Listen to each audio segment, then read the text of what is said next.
그날 저물 때에 제자들에게 이르시되 우리가 저편으로 건너가자 하시니 그들이 무리를 떠나 예수를 배에 계신 그대로 모시고 가매 다른 배들도 함께 가더니 큰 풍랑이 일어나며 물결이 배에 부딪혀 들어와 배에 가득하게 되었더라.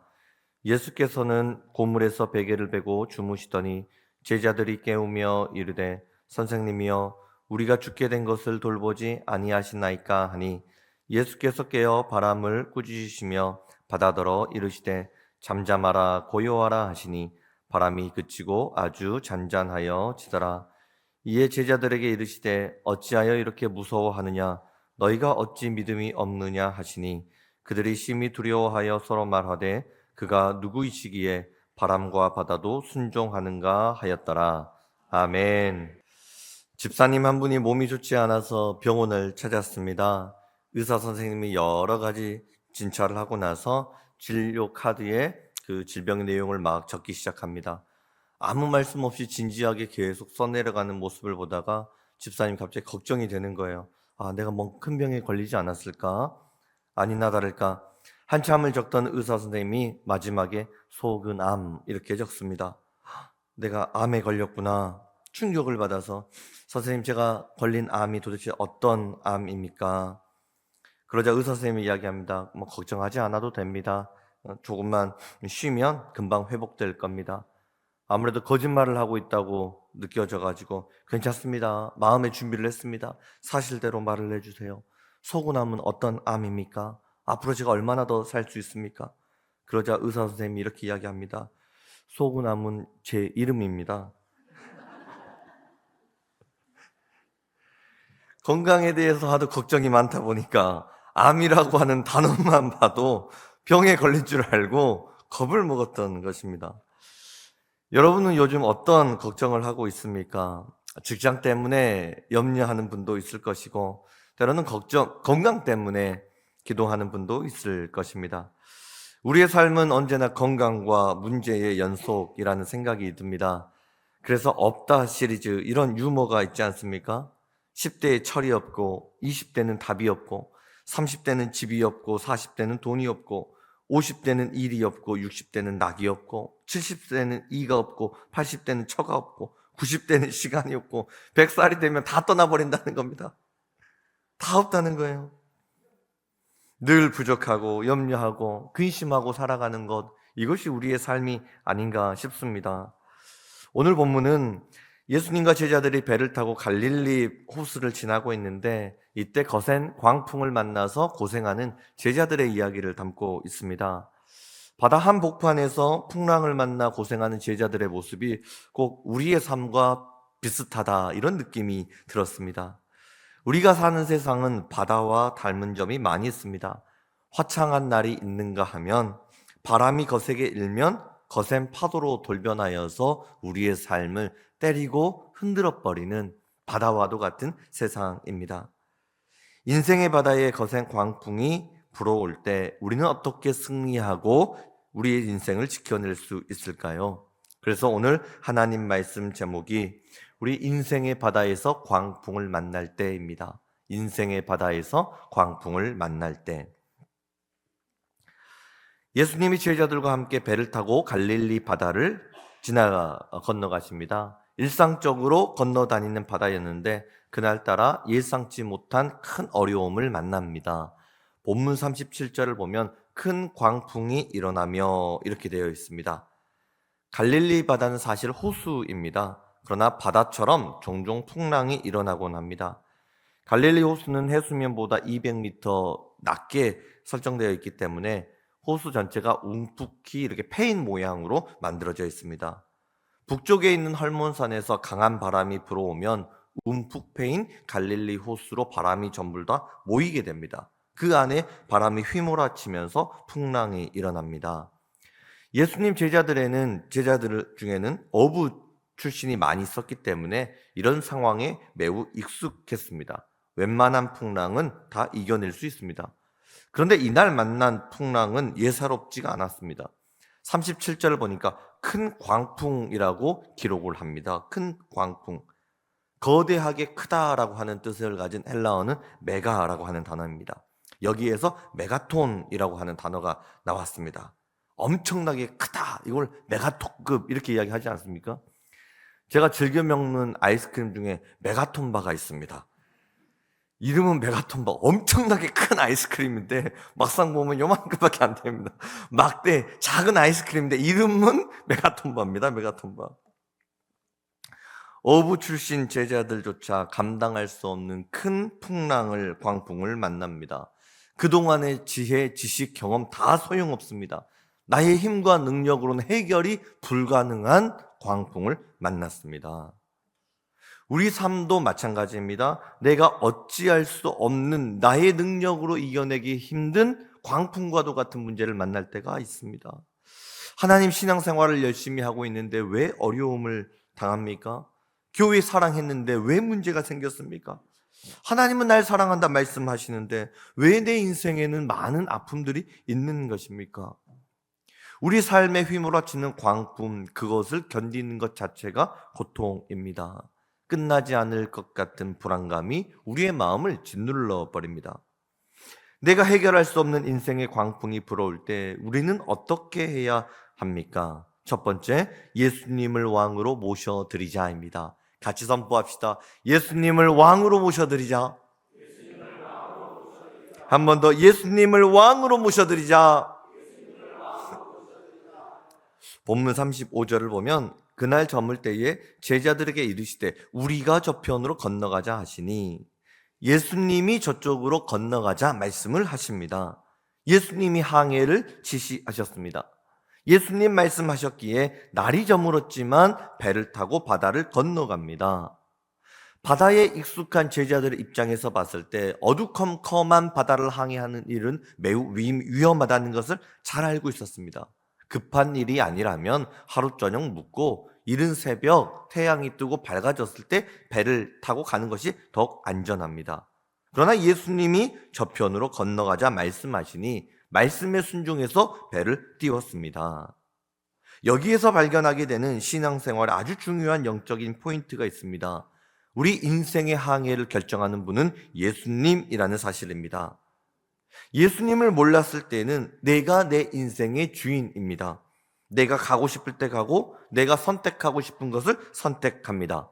그러나 하나님의 백성이 되었으면 이제는 예수님 말씀하실 때 출발합니다. 예수님이 멈추라 말씀하시면 순종하고 멈추는 것입니다. 인생의 배를 내가 모는 것이 아니라 예수님이 이끄십니다. 예수님이 주인이십니다. 물론 예수님이 말씀하시는 인생의 방향이 내가 생각하는 것과 다를 수 있습니다. 내가 보기에는 풍랑이고 고난의 바다처럼 보입니다. 그래서 합리적이고 이성적으로 판단해서 내가 인생의 방향을 설정합니다. 내 판단에 좋을 대로 내가 정한 계획에 맞추어 나의 길을 걸어갑니다. 그러나 내 판단에 좋을 대로 살아가지만 상황이 꼬여갑니다. 수고하고 애를 쓰지만 우리의 삶을 되돌아보면 땀은 흘렸지만 열매가 없는 허망한 인생이 되고야 맙니다. 오늘 이 시대를 바라보면 꼭 21세기 사사시대와 같다 이런 생각이 듭니다. 사사시대 때 이스라엘 백성들은 이웃 국가들로부터 압제를 받았습니다. 그런데 압제를 당한 이유를 사사기 21장은 이렇게 이야기합니다. 그때에 이스라엘에 왕이 없었으므로 사람이 각기 자기의 소견에 옳은 대로 행하였더라. 그때에 이스라엘에 왕이 없었으므로, 이 문장은 사실 맞는 표현은 아닙니다. 이스라엘에는 언제나 왕이 있었습니다. 그 왕은 바로 하나님이십니다. 그런데 왜 사사기에는 왕이 없었다고 표현을 합니까? 하나님을 왕으로 인정하지 않았기 때문입니다. 하나님을 왕으로 인정하지 않았을 때 나타나는 반응이 각기 자기의 소견에 옳은 대로 행동을 합니다. 이 시대에 우리가 안고 있는 진정한 문제는 예수님은 계시지만 예수님을 내 인생의 진정한 왕으로 인정하지 않는 것입니다. 예수님께 여쭤보지 않습니다. 내 소견에 옳은 대로 판단하고 행동을 합니다. 그때에 이스라엘의 왕이 없었으므로, 이 이스라엘이라고 하는 단어에 우리의 현 시대의 상황을 적용해 볼 수가 있습니다. 그때의 교회에 예수가 없으므로 사람이 각기 자기의 소견에 옳은 대로 행하였더라. 그때 구역에 예수가 없으므로, 사업장에 예수가 없으므로, 가정에 예수가 없으므로 사람이 각기 자기 소견에 옳은 대로 행하였더라. 우리가 장사를 한 30년 정도 하다 보면 노하우와 기술이 생겨서 사업장은 이끌어갑니다. 그러나 그 직장 안에, 사업 안에 예수님이 계시지 않습니다. 사역을 많이 하다 보면 노하우가 생겨서 능수능란하게 봉사를 하는데 그 섬김 안에 예수님이 계시지 않습니다. 신앙의 연조가 쌓이면서 배움이 늘어가고 전문적인 많은 프로그램들도 교회 안에 생겨나지만 환경은 좋아졌는데 예수님이 계시지 않는 교회는 의미가 없습니다. 오늘날 우리의 문제는 예수님이 계시지 않는다는 것입니다. 정확히 이야기를 하면 예수님은 계십니다. 그러나 예수님을 내 인생의 진정한 왕으로 인정하지 않는다는 것입니다. 그런데 이런 질문이 생겨납니다. 예수님을 왕으로 인정하고 예수님 말씀에 순종해서 배를 띄웠는데 풍랑을 만나지 않았습니까? 말씀에 순종했는데 어려움을 당하지 않습니까? 그래도 순종을 해야 됩니까? 예, 그래도 순종해야 됩니다. 왜냐하면 예수님께서 풍랑의 주인이시기 때문입니다. 예수님이 바다의 주인이십니다. 조선시대 수양대군의 등장을 관상가의 눈으로 풀어낸 관상이라고 하는 저 영화가 있습니다. 아마 주인공보다도 그 이정재 씨가 그 남긴 한마디 말, 내가 왕이 될 상인가, 이 한마디 말로 굉장히 유명해진 영화입니다. 주인공 송강호 씨는 사람의 얼굴만 보면 그 사람의 운명이 어떻게 될지를 점칠 수 있는 특별한 능력이 있었습니다. 그러나 그 엄청난 능력을 가지고 있었지만 정작 자신의 아들의 미래를 예측하지 못합니다. 자신의 운명이 어떻게 될지도 보지 못합니다. 결국 비참한 운명을 맞습니다.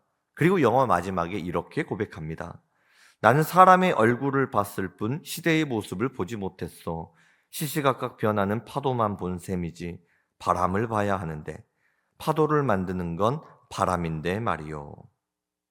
파도를 만드는 것은 바람입니다.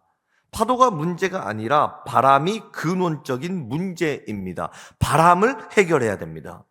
그래서 풍랑을 만났을 때 본문 39절을 보면 예수님 말씀하십니다. 예수께서 깨어 바람을 꾸짖으시며, 예수님은 파도의 문제를 해결하기 위해 바람을 꾸짖으셨습니다. 바람을 운행하시는 분이 바로 예수님이십니다. 예수님은 눈앞에 보이는 문제만 해결해 주는 분이 아니십니다. 인생의 파도를 만드는 근원적인 문제를 예수님 해결해 주십니다. 그래서 예수님의 사역을 살펴보면 몸이 아프고 병든 사람을 고쳐주실 때 더러운 귀신아 그 사람에게서 나오라 말씀하셨습니다. 사람의 눈에는 병만 보입니다. 그 병만 고쳐지면 문제가 해결될 것이라 생각합니다. 그러나 예수님은 그 질병을 안고 들어왔던 귀신을 볼 수 있었습니다. 귀신이 질병을 안겨다주는 근본 문제라는 것을 알았습니다. 그래서 이 귀신을 쫓아내지 않으면 다른 병에 걸리고 몸이 망가질 것을 아셨습니다. 그래서 질병의 근원 귀신을 쫓아내고 병을 깨끗하게 고쳐주셨습니다. 예수님은 내 인생의 근원적인 문제를 해결해 주십니다. 죄의 문제, 영생의 문제, 천국의 문을 열어주시는 분은 오직 예수님이십니다. 예수님이 바람을 꾸짖으시며 풍랑을 잠잠케 하신 이유는 내 인생의 참된 주인은 예수님이심을 알게 하기 위함이었습니다. 우리 예수님은 인생 가운데 만나는 커다란 광풍을 통해서 더 깊은 주님과의 만남으로 이끌어 가십니다. 제가 몇 년 전에 새벽 예배를 마치고 앞에 강단에 엎드려 기도하고 있는데 어떤 집사님 한 분이 저를 찾아왔습니다. 그리고 한참을 막 우시는 거예요. 그리고 어렵게 말씀을 꺼내는데, 목사님, 어젯밤에 저희 아들이 갑자기 뇌출혈로 쓰러졌습니다. 지금 중환자실에 엎드려 있는데, 누워 있는데 목사님 어떻게 해야 될지 모르겠어요. 그리고 한참을 우십니다. 그렇게 한참 울고 나서 그 다음에 한마디 하셨는데 그게 제 마음에 이렇게 남습니다. 그래도 목사님, 이 질병 때문에 우리 아이들이 하나님을 만났으면 좋겠어요. 이 아픔 때문에 그래도 우리 아이들이 하나님 앞에 나와 엎드리면 좋겠어요. 그 말씀을 듣는데 저도 눈물이 왈칵 쏟아졌습니다. 인생의 풍랑은 나를 포기하지 않는 하나님께서 나를 만나자고 요청하시는 주님의 요청인 것입니다. 우리는 풍랑의 이유를 다 알 수 없습니다. 요나가 만난 풍랑처럼 우리를 다시 돌이키기 위한 것인지, 아니면 사사시대의 풍랑처럼 우리를 회개해서 하나님 앞에 엎드리게 하려고 하시는 것인지, 아니면 욥의 풍랑처럼 내 믿음을 정금처럼 연단해서 하나님이 값지게 사용하고자 하시는 것인지 우리는 알 수 없습니다. 그러나 한 가지 분명한 것은 이 풍랑을 통해서 하나님이 나를 만나 주신다는 사실입니다. 갑작스러운 인생의 풍랑을 만났습니까? 어려움 가운데 넘어져 있습니까? 여러분, 주저하지 마시고 다시 한번 예수님을 인생의 주인으로 모셔드리시기를 바랍니다. 나 홀로 쩔쩔매고 애쓰지 마시고 그 문제 가운데 예수님을 왕으로 받아들이시기를 축복합니다. 예수님 찾아오시면 문제 해결됩니다. 우리 예수님 붙들어 주시면 문제의 근원이 치유됩니다. 예수님 내 인생의 왕이 되어 주시면 하나님이 책임져 주십니다.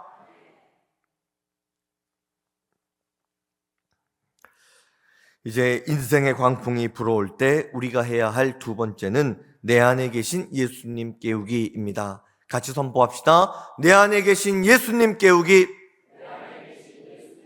한 번 더, 내 안에 계신 예수님 깨우기. 본문 38절입니다. 예수께서는 고물에서 베개를 베고 주무시더니 제자들이 깨우며 이르되, 이 구절을 보면 참 이상하다는 생각이 듭니다. 성경은 하나님은 졸지도 않으신다, 주무시지도 않는다 말씀하셨습니다. 불꽃 같은 눈동자로 나를 지켜주신다 약속을 하셨습니다. 그런데 오늘 이 장면을 보니까 예수님이 주무시고 계십니다. 제자들이 흔들어 깨웁니다. 성경을 통틀어서 예수님이 주무신 사건은 이 사건에만 나옵니다. 예수님이 지금 어떤 의도를 가지고 주무시고 계시다는 이야기입니다. 우리 예수님 왜 주무셨을까요? 성경을 살펴보면 하나님의 백성들이 하나님을 흔들어 깨우는 여러 표현들이 나옵니다. 다윗이 대적들에게 둘러싸였을 때 하나님께 외칩니다. 여호와여 일어나소서, 나의 하나님이여 나를 구원하소서. 시편 44편을 보면 이스라엘 백성들이 하나님께 호소합니다. 주여 깨소서, 어찌하여 주무시나이까? 일어나시고 우리를 영원히 버리지 마소서. 이사야도 비슷한 말씀을 고백합니다. 여호와의 팔이여 깨소서, 깨소서, 능력을 베푸소서, 옛날 옛시대에 깨신 것 같이 하소서. 사실 이러한 기도의 표현은 하나님이 정말로 주무셔서 드리는 기도는 아닙니다. 이러한 기도는 하나님의 신속한 개입을 촉구하는 기도입니다. 생명의 위기 앞에 목이 터져라 간절히 하나님 앞에 부르짖은 호소입니다. 침묵하신 하나님 앞에, 하나님 저를 좀 살려주십시오, 이 문제를 좀 신속하게 해결해 주옵소서, 간절한 외침입니다.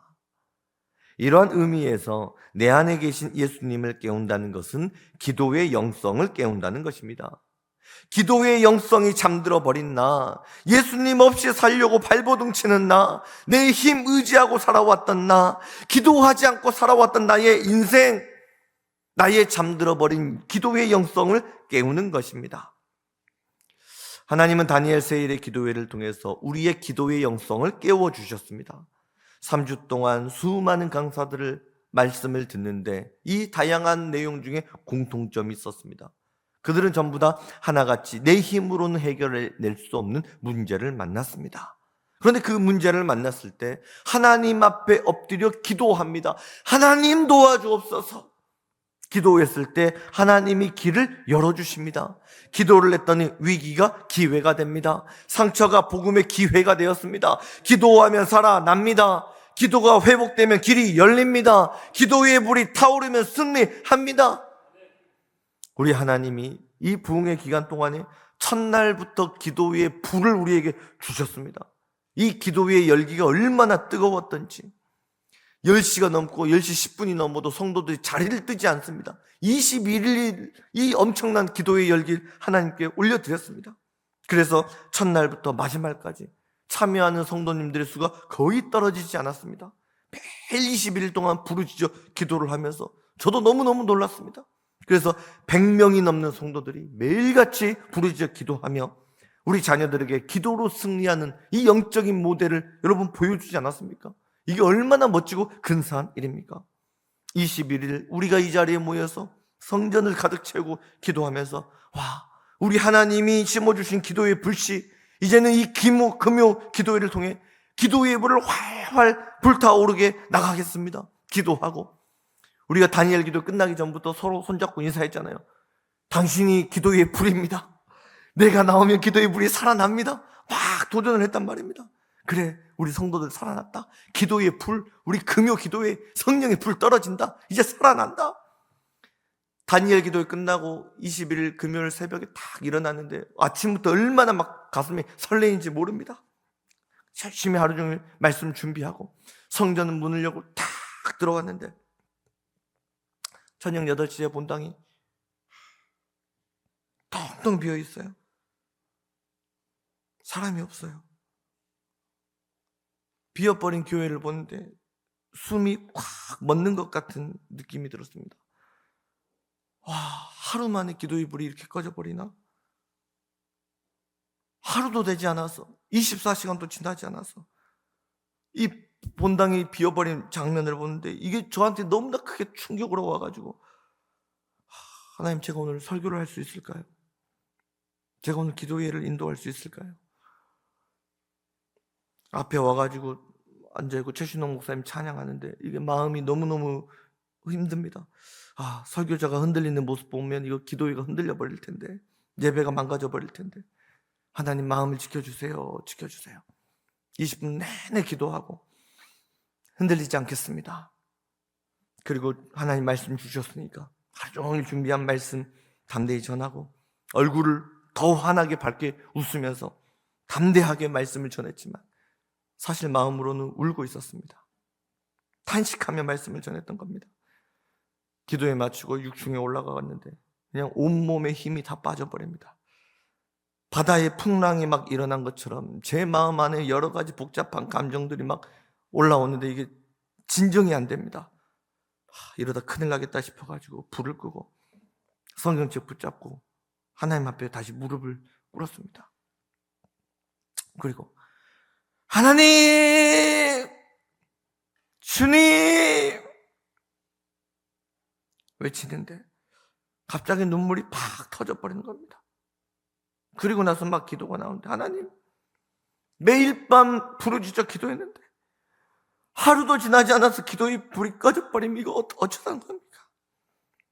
다니엘 기도회 이전으로 다시 돌아간다는 겁니까? 어떡합니까? 어떡합니까? 어떡합니까? 한참 울면서 기도하는데 꼭 예수님이 저한테 이렇게 말씀하시는 것 같았어요. 현일아, 너 참 오랜만에 기도한다. 너 참 오랜만에 기도한다.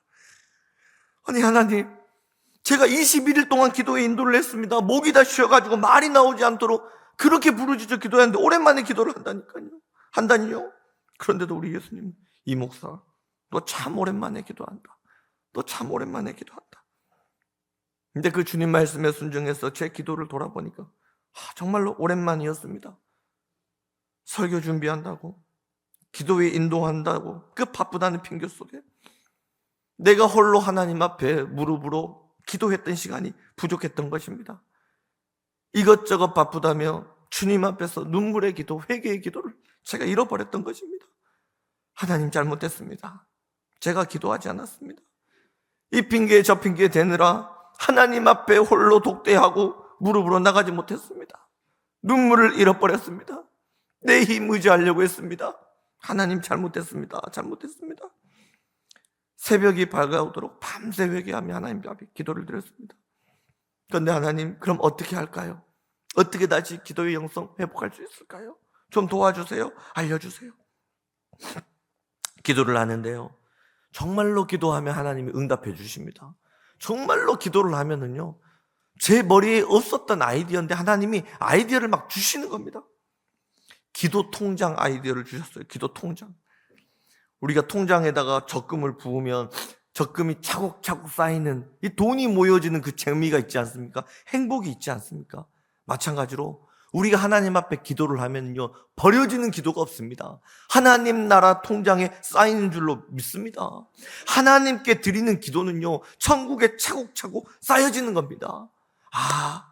우리 예본의 가족들이 기도가 매일매일 쌓여지구나, 이것을 보게 하면 되겠다 생각이 들었습니다.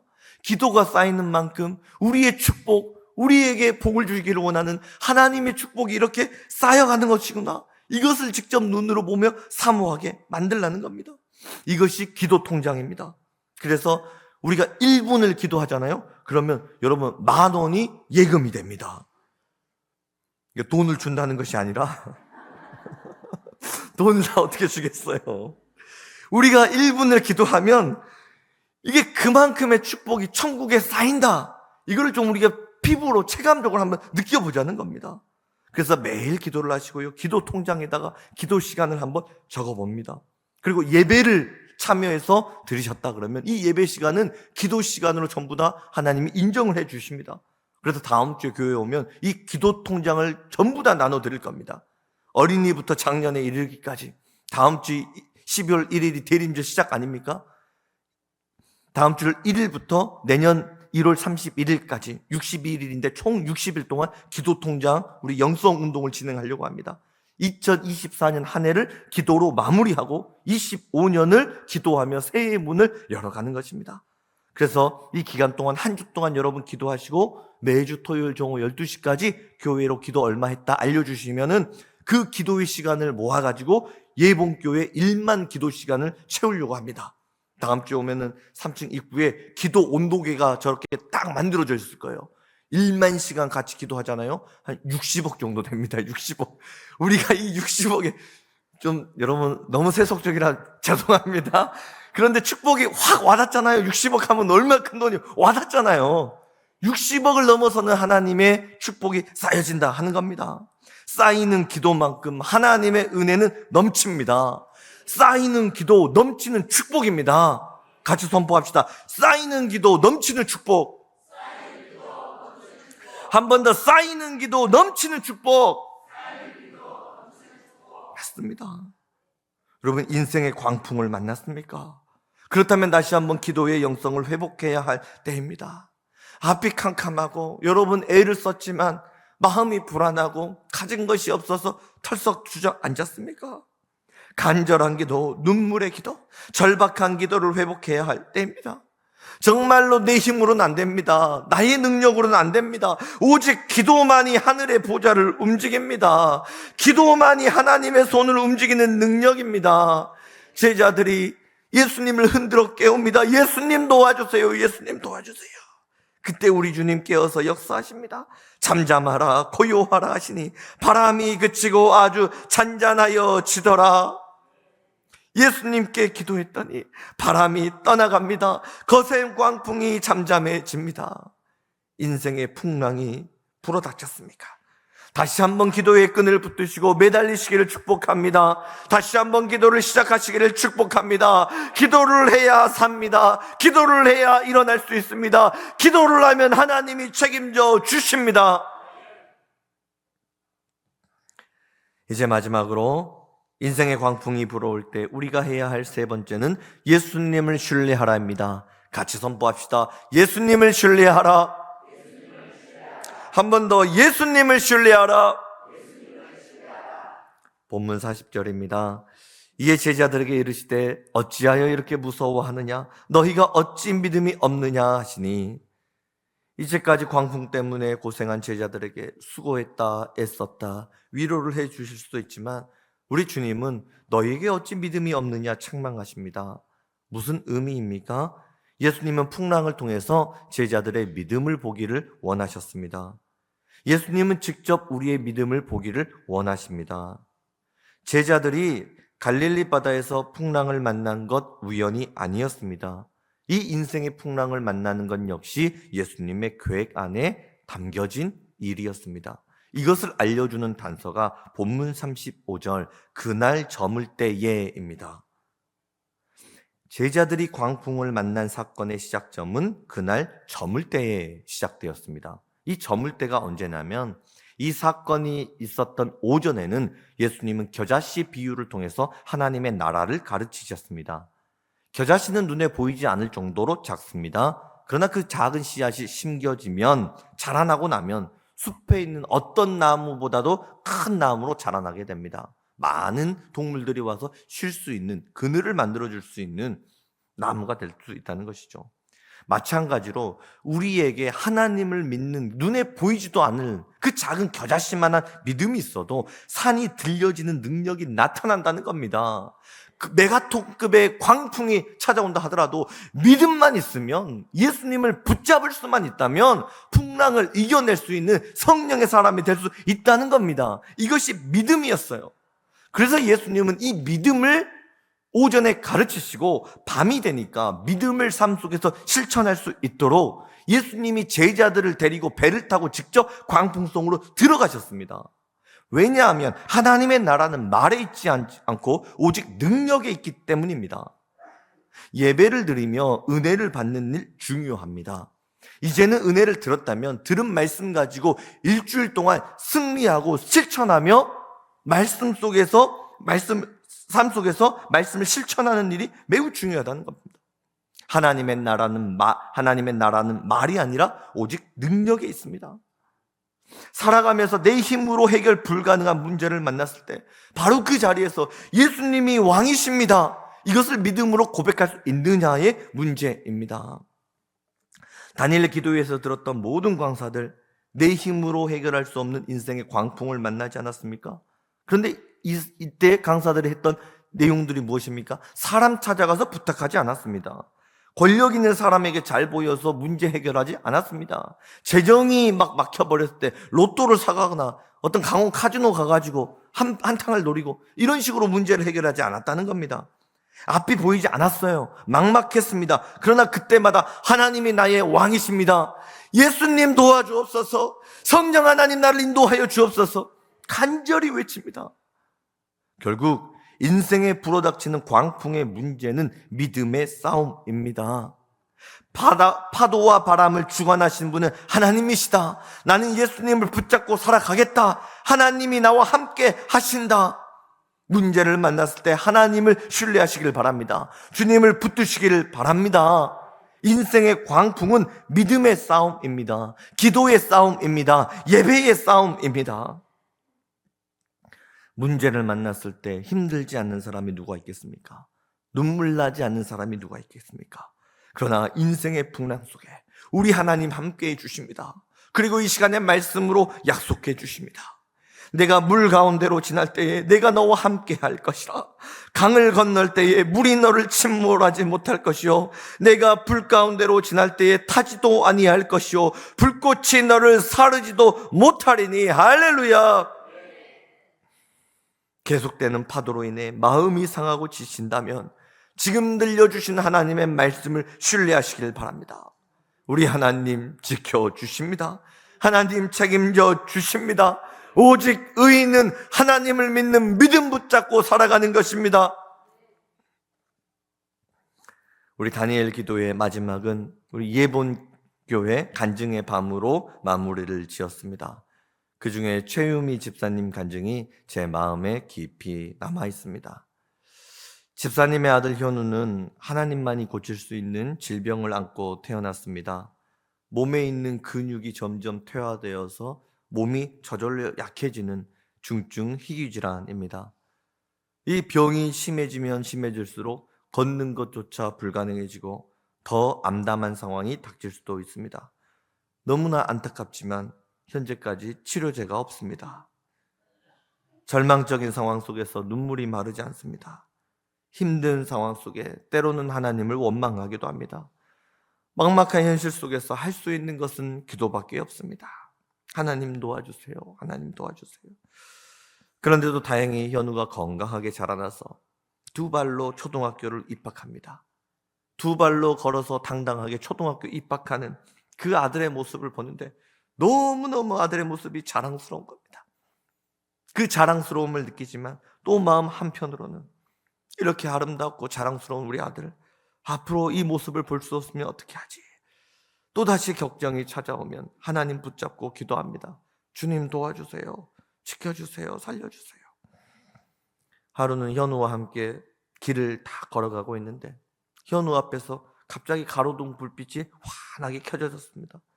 이때 현우가 하는 말이, 엄마, 예수님이 날 너무 사랑하시나 봐.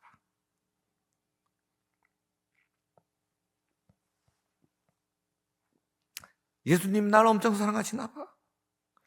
왜 그렇게 생각해? 내가 무서운 거 알고 예수님이 이렇게 불을 켜주시잖아. 예수님이 날 엄청 사랑하시나 봐. 그 순간 집사님 마음에, 우리 연우는 예수님을 믿고 있었구나. 아픈 몸이지만 예수님이 지켜주시고 예수님이 함께하고 있음을 우리 아들 현우는 믿고 있었구나.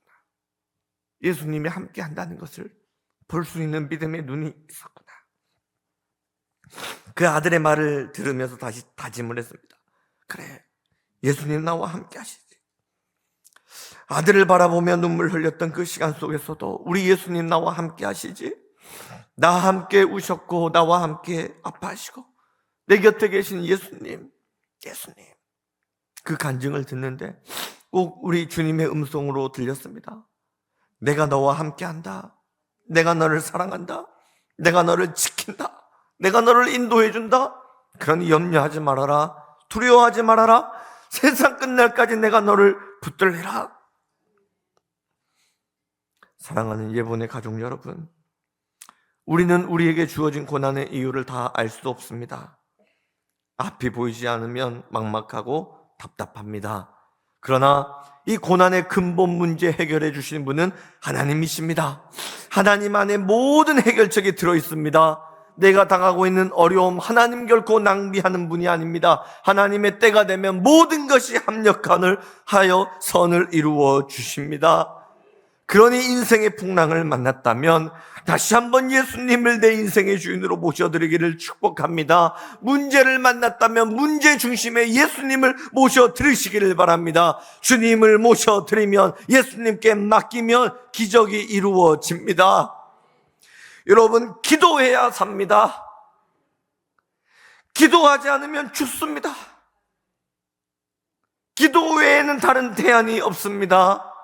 하나님이 우리에게 주신 기도의 불, 그 기도의 불을 잘 우리가 이어나갈 수 있기를 축복합니다. 금요 기도회를 성령의 불로 일으켜 세우는 모든 가족들 되시기를 축복합니다. 다음 주부터 시작될 우리 기도 통장 붙들고 다시 한번 시작합시다. 다시 한번 믿음으로 나갑시다. 다시 한번 하나님 붙들고 기도하며 하나님이 이루어 주실 위대한 일들을 믿음으로 바라봅시다. 그리고 무엇보다 끝까지 하나님을 신뢰하십시다. 하나님 약속해 주셨습니다. 두려워하지 말고 믿기만 하라. 두려워하지 말고 믿기만 하라. 하나님을 믿으면 하나님이 책임져 주십니다. 인생의 거센 풍랑 속에서도 넉넉히 승리할 수 있도록 세상 끝날까지 하나님이 우리와 함께 하십니다. 기도하겠습니다. 우리를 끝까지 포기하지 않으시고 사랑하신 하나님 아버지, 우리는 연약하여 주님을 원망할 때도 있습니다. 하나님의 계획을 다 알지 못해 불평할 때도 있습니다. 그러나 우리의 연약함을 긍휼히 여겨주시고 이 시간에 말씀으로 위로해 주시니 감사합니다. 인생의 풍랑 만났을 때 내 인생의 주인이 하나님이심을 다시 고백하겠습니다. 주님 손 붙들고 살아가겠습니다. 기도하면 살아난다는 말씀 붙들고 다시 기도의 자리로 나아가겠습니다. 하나님 나와 함께 해주신다 말씀해 주셨으니 이제는 주님 손 붙들고 승리하며 살아가겠습니다. 기도하고 인내하며 하나님이 주시는 열매의 주인공을 누리는 우리 모두 되게 하여 주옵소서. 예수님 이름으로 기도드립니다. 아멘.